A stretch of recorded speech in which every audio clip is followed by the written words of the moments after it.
doesn't look like a Mercedes SL. It doesn't sound like an SL, but it is an SL. So viel Amerika wie in diesem There's so deutschen much America in this V8. German V8, more than the engineers at Mercedes would probably have ever dreamed. Wahrscheinlich nie träumen lassen.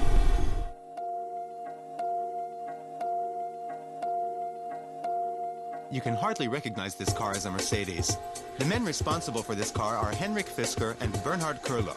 They've created something new using the SL55 AMG as a basis and thereby saved a lot of time and money.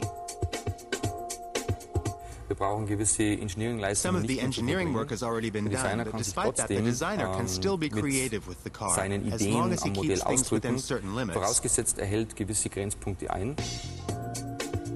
The result, only 10 months after the founding of the company, was the Tramonto, a car which clearly bears the signature of its designer Henrik Fisker. Any similarities to already existing car designs are not a coincidence. That's because Fisker has already designed a few beautiful cars in the past, such as the Aston Martin DB9 and the BMW Z8. However, the inspiration for the Tramonto is of a different kind. The inspiration is taken a bit from a jet plane, from the F-22 Raptor. And when you see it, I can show you later how it looks in silhouette. It's a bit reminiscent of the front. And due to the lines which come from the front and go towards the back, and with the power dome, the hood seems extremely long, even though the overhangs are actually very short.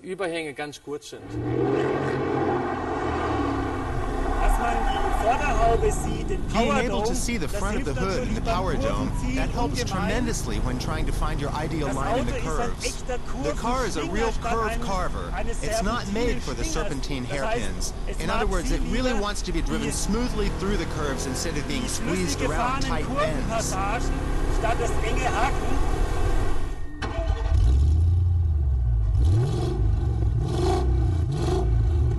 It sounds good, and it looks good too.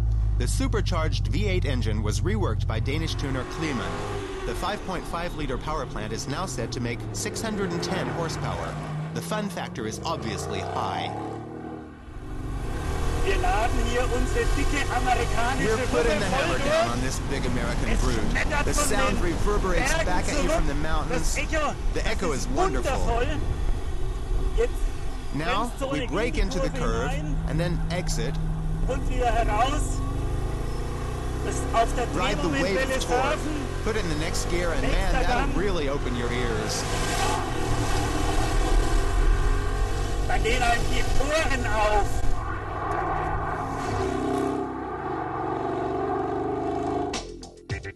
There's also a lot that's new in the interior. The good things have been improved, and the plastics have been replaced by higher quality materials. The serial number of the prototype is engraved into the center console. Fisker has given the seat adjustment switches a small aluminum cover.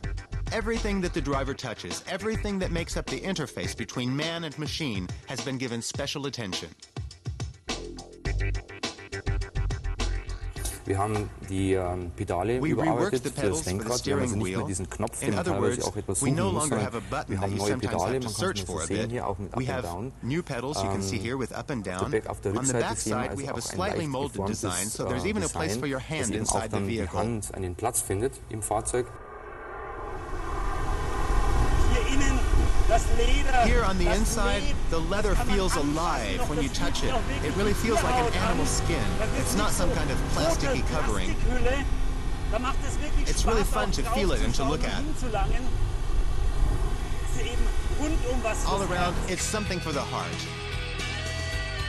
If the Fisker coach-built Tramonto has found its way into your heart, you'd better hurry, because production is limited to just 150 pieces. But don't forget to take a look at your account balance before you go, as you'll be needing at least 250,000 euros to buy one. But look at it this way. Included in the price is the SL55 AMG they used as a basis. And here's what you'll see next time on Automotor and Sport TV. Who's faster? We compare the VW Golf R32 and the BMW 130i. And we show you the Ford GT Loader.